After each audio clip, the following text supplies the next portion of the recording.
like after Kendrick's thing, you wouldn't. I noticed you didn't really get into that too much. So I just I don't know. It just wasn't real to me. It's like, was that real or was that just like for the people? You know what I mean? I think it's a sparring kind of sport. Yeah, but at the same time, it's like, then let it be real. Then But you seem just now a little irritated by it. No. Really? I don't know if it was worth it, because there's a lot of people that were mentioned that I feel like can't really go back and fuck with that guy after that. For months, the legal tension between Drake and UMG had been brewing quietly in the background, but most people figured it had already burned out. The story had been stretched thin, every headline squeezed for attention, and by now, the hype had died down. Nobody expected anything new to come from it until maybe years later when a final ruling would drop. But out of nowhere, a surprise twist hit like a holiday gift. The federal judge handling the case, Judge Vargas, officially granted a motion to dismiss it entirely. That decision sent shockwaves through both the legal world and the music industry. To jog your memory, this whole mess started when Drake decided to take legal action against his own label, UMG Recordings. The conflict centered on the controversial song Not Like Us by Kendrick Lamar, a track that exploded online with bold lyrics many believe took direct aim at Drake. According to court filings, Drake accused UMG of orchestrating a behind-the-scenes scheme, claiming they allegedly used Kendrick as a front to damage his public image and brand credibility. In his view, it wasn't just about the song, it was a corporate play. Drake reportedly believed the label had turned against him because he was nearing a massive contract renegotiation that could shift the power balance in his favor. And after being lyrically embarrassed in the feud, insiders said he felt betrayed, like a major player getting edged out of his own empire, the same way Eduardo got pushed aside in The Social Network. Everything about this feud had layers, drama, ego,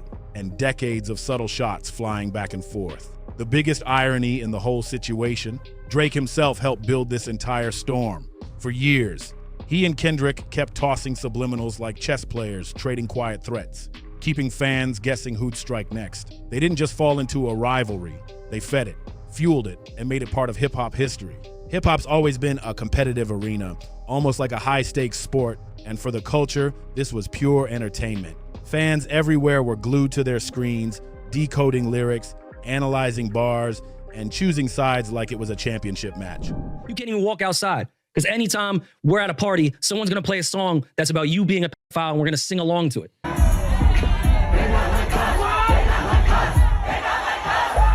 Still, it once looked like Drake actually wanted to squash the tension. Remember when he tried to bring everyone together for that potential collab with J. Cole and Kendrick? It had that friendship conquers all energy, but that peace offering didn't last long. Reports say Kendrick turned down the feature, and that set off a domino effect. Drake and J. Cole fired shots on first-person shooter, sending coded messages straight into the chaos. Then Kendrick came roaring back with "Like That," dropping his bars with surgical precision and making it clear they weren't friends and there were real issues to settle. He even tossed some sharp words toward J. Cole, saying everyone could get it if they stepped into the line of fire. After that, J. Cole gracefully tapped out, while Drake doubled down, walking straight into a lyrical war that reshaped his image. The fallout was wild. People everywhere were dancing, quoting lines and making jokes online that stung hard. After a year packed with public embarrassment, from awkward Grammy moments to the Super Bowl spectacle, where the cameras caught his peers laughing in real time, it's easy to imagine Drake's frustration boiling over behind the scenes. Those clips, those memes, those subtle smirks from industry faces, all of it must have stung deeply for someone who built his name on control and confidence. So what did he do next? He made what some are calling the boldest, most unexpected legal play hip-hop has ever seen. Instead of firing back in the booth, Drake went to court, a move many critics dubbed the biggest Karen moment in rap history. It instantly reignited the "Not Like Us" debate and kept the conversation alive long after the track had run its course. In the lawsuit, Drake reportedly accused UMG of crafting and promoting "Not Like Us" with the intent to damage his reputation, claiming the label allegedly pushed the record using bots and radio payola to boost its popularity beyond what it could have achieved naturally. This is legitimately a RICO money laundering situation between the three major labels and the biggest radio conglomerate in the world. Mm-hmm. Do you understand the red button a little more now? Oh, Drake's lawsuit certainly added to this. That's a serious allegation, especially coming from someone with his reach and resources. Drake didn't stop there. He also described the record as defamatory, suggesting it put his personal safety and public image at risk. And here's where it gets even more ironic. This is the same artist who once supported the movement to stop using rap lyrics as evidence in legal cases. Yet now, he was essentially arguing that lyrics had caused real harm. Let's keep it real. Drake has thrown lyrical shots at dozens of artists, brands, and even institutions throughout his career. Every diss, every subtle jab, every clever bar, all of it helped shape his empire and earned him millions through the same platforms he's now challenging. The irony here practically writes itself. If this case had actually gone in Drake's favor, the ripple effect across the music world could have been massive, and not in a good way. It would have opened the door for anyone to start suing over lyrics, punchlines, or creative expression, claiming emotional harm or reputation damage. That kind of legal precedent would have put artistic freedom in serious danger. Imagine rappers second-guessing every metaphor or storyteller worried a lyric might turn into a lawsuit. It would have changed the entire game overnight. From the start, it was clear Drake faced an uphill climb. Defamation is already a tough case to prove, especially for someone as public and polarizing as him. Judges rarely side with celebrities in those situations because fame naturally comes with scrutiny and criticism.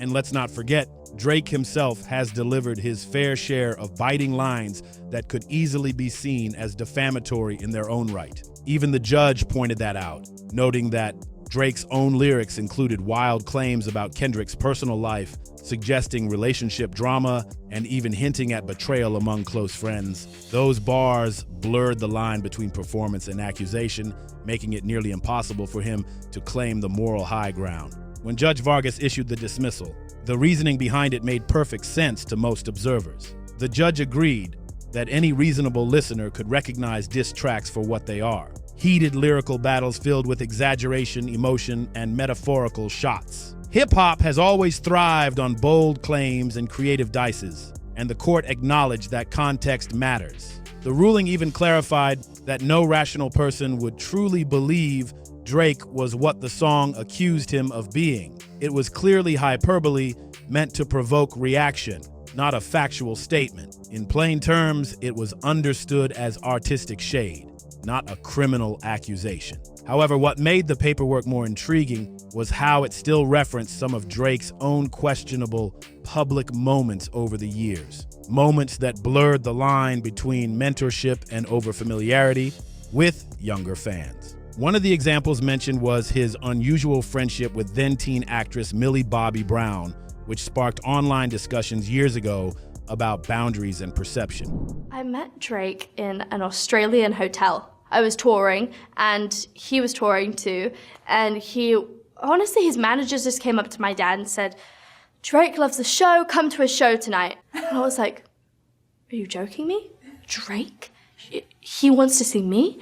And I was like, "Okay, we're going." So I got my outfit prepared, I went there, and he was such a fanboy, and I was such a fangirl. And honestly, we text all the time now. He helps me with everything, just life lessons. And we went to dinner afterwards, and we had dinner the next day, and then we met in Sydney. So we just texted each other the other day, and he was like, "I miss you so much." I was like, "I miss you more." What advice does he give you? What does he say? About boys, he helps me. What? Yeah, he's great. He's wonderful, I love him. What's his advice with boys? That stays in the text messages. The inclusion of that detail in the court records didn't help Drake's image. It only reignited public debate about his personal choices and social behavior. A key factor in the dismissal, though, came down to the definition of opinion versus fact. The judge noted that artistic expression and opinion-based statements cannot legally qualify as defamation. The logic was clear. A listener should be able to distinguish between a journalist reporting facts and an entertainer or podcaster expressing commentary. But in today's digital era, where millions take every viral quote as gospel truth, that distinction often gets lost. And just when people thought the story couldn't get any stranger, Drake's legal team filed a new request demanding to review Kendrick Lamar's business contract with UMG. Drake didn't stop at trying to access Kendrick's contract. He reportedly went even further, requesting information related to personal matters like family connections and rumors about his private life, including his ties to longtime associate Dave Free. That's when things started to look desperate. To many observers, it felt like Drake was digging for anything that could flip the public narrative back in his favor. It was as if he hoped to find some kind of smoking gun during the discovery phase that could be used to embarrass Kendrick or weaken his credibility down the line. The whole situation gave off the vibe of someone grasping at straws, a superstar trying to control a story that had already spun out of his hands. More than anything, this lawsuit seemed less about justice and more about salvaging pride, reshaping how people viewed him, and defending his legacy in an industry that moves on fast. Ironically, though, it only deepened the perception that he'd lost his cool and was scrambling to save face. What was meant to be a strategic move ended up amplifying the embarrassment. Even as months passed, Drake couldn't seem to let the feud go. During his new Iceman rollout, a live stream series filled with multi-hour rants and studio sessions, he continued taking slick jabs at both Kendrick and UMG. He hinted that the entire battle had been rigged from the start, portraying Kendrick as a puppet in a bigger label scheme. Still, he always spoke like he had some secret plan in motion, teasing that a major revelation was coming soon. What really made this whole saga entertaining and a little tragic was watching how some of Drake's biggest fans convinced themselves he was playing an unbeatable game of 4D chess. In reality, though, he was out here playing Candyland, moving in circles while promising a red button moment that never actually came. That mystery announcement he kept teasing for months, it turned into nothing but a running joke among everyone who wasn't fully drinking the Kool-Aid. Biggest waste of my fucking time of all time. The biggest waste of my goddamn... I can't fake it. I can't fake it. That was ass. Is that actually it? That can't be it. Please don't tell me that was it, bro. No button pressed. No button. Nah, that was like very, very disappointing. Like I was actually told that. Online, things got wild. Certain fan pages treated this lawsuit like it was a life mission. They created entire threads, fake leaks, and theory videos claiming Drake was about to take over UMG, own his masters outright, or win $1 billion payout. The propaganda machine was working overtime, trying to keep hope alive, while critics were already calling the whole thing dead in the water. But for anyone looking at the facts, it was obvious the case was flimsy from the start. Drake wasn't dropping smoking gun evidence. He was presenting tweets from fans and DJ Academic's live stream clips as court material. Imagine walking into federal court and using social media posts as proof. It was beyond unserious. Judge Vargas even pointed this out in her final ruling, basically saying that the evidence didn't hold up under any serious legal standard. It became clear that this wasn't a power play. It was a spectacle. From the moment he filed it, this case looked more like damage control than a genuine legal fight. According to court notes, Drake even accused UMG of instructing Kendrick to drop certain lines implying shady behavior, the very angle Drake claimed had been designed to paint him in the worst possible light. The judge, however, wasn't buying it. She pointed out multiple times that these accusations were purely speculative and that Drake seemed to believe everyone should ignore every other diss record that dropped during the feud simply because Not Like Us became the most successful one. That argument didn't hold up for even a second in court. From a logical standpoint, it's almost shocking that anyone expected him to walk away with a win here. Legally, morally, strategically, Drake was standing on thin ice the entire time. Even if you stripped away the fan bias, the facts just didn't support his claims. Many observers agreed he likely felt his label had started to undervalue his legacy, especially after years of being one of their biggest moneymakers. But that doesn't automatically make a case valid. And this time, the empire he built on confidence started to show real cracks. And here's the thing, Drake isn't that young, rising prodigy anymore. He's closing in on 40, still leaning into the mob boss image, while switching back to the smooth, certified lover boy persona whenever it suits the rollout. The energy just doesn't hit the same anymore. It's like watching a superstar who once dominated the game trying to reclaim a spotlight that's slowly fading. To put it in perspective, it's like if LeBron James demanded a 10-year max contract today, Sure, he's a legend, but the league moves on.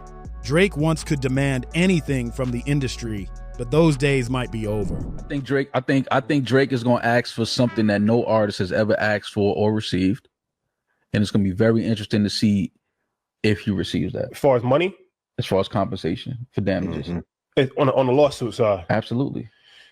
We talking upwards of $2 billion. $2 billion. Since the feud started, Drake's been on an absolute release frenzy, dropping track after track, flooding playlists, and filling timelines with new music. But despite the constant output, none of it has stuck the way his classics once did. Out of the 30 to 40 songs he's dropped since the drama began, only one, Nokia, made any noticeable splash, and even that barely registered compared to his old hits. By his own legendary standards, that's a quiet run. The numbers don't lie, and fans who once replayed every drop now scroll past like the hype's gone flat. Industry insiders say UMG probably saw all of this coming. When Drake allegedly started demanding hundreds of millions during contract talks, the label reportedly laughed it off. They already hold ownership of most of his golden era catalog, everything up until around 2018, which includes the music that truly built his legacy. From Take Care to Views, those are the songs that will live on long after the current singles fade. So from a business standpoint, they didn't need to bend over backwards for new material that isn't pulling the same weight. And that's where things get interesting. Drake's been reinventing himself in ways that feel more experimental than impactful. His new ventures, especially those gambling live streams and influencer-style partnerships, seem like attempts to keep revenue flowing and attention alive. The man's lifestyle doesn't come cheap, and even megastars need to keep that cash stream steady. But looking back, it feels like the solution was right in front of him all along. Instead of chasing every headline, all Drake really needed to do was disappear for a while. Let the culture miss him. Step back, regroup, and return with a clean, sharp record that reminded everyone why he dominated in the first place. It's like Drake wanted to stand tall and say, yeah, I might have taken a hit, but I'm still here, still winning. That comeback energy could have been powerful if he'd handled it right. But instead of moving with quiet confidence, he's done the exact opposite, constantly staying in everyone's face, forcing the conversation when the world's already moved on. What could have been a graceful bounce back turned into a drawn-out performance that made him look more like a sore loser than a strategist. Every time he tries to flip the story, it just circles back to the same point. The not like us narrative never truly died because he wouldn't let it die. At this stage, it's almost comedic. Imagine getting humbled in front of the whole school and still showing up every day, insisting you only lost because the floor was slippery. That's the energy he's been giving. Stuck on the same storyline while everyone else already started a new chapter. And now, with this Iceman rollout, the irony couldn't be clearer. The entire promo was built on the idea that Drake was preparing for a huge truth reveal, a big win against UMG, a moment that would prove he was the puppet master pulling the strings all along. But now that the judge tossed the whole case out, that narrative has completely collapsed. At this point, even Drake's most loyal fans are still sitting around, waiting for that mysterious red button moment, the big reveal he kept teasing that's clearly never going to drop. The whole lawsuit just feels like the ultimate overreaction, a desperate attempt to rewrite a story that had already ended. And honestly, it came off like a straight-up attack on creative freedom. The kind of move that could have hurt every artist if it had somehow gone through. That's exactly why so many people never stood behind it from the jump. Now, things between Drake and UMG are bound to stay awkward. The label still controls the majority of his golden catalog, the music that made him a legend. And ironically, they were the ones promoting him the hardest for more than 15 years. It's like he tried to bite the very hand that built his empire. Even with all his influence, UMG still holds every major card in this game, and that power imbalance couldn't be more obvious right now. In the end, it just feels like Drake's ego took a massive hit, and instead of healing, he went down swinging at shadows. This lawsuit didn't restore his image. It shattered the illusion of control he once had. But hey, that's just one take. What do you think about the verdict? Drop your thoughts down below, hit that like, smash that subscribe, and see what's in our hood next.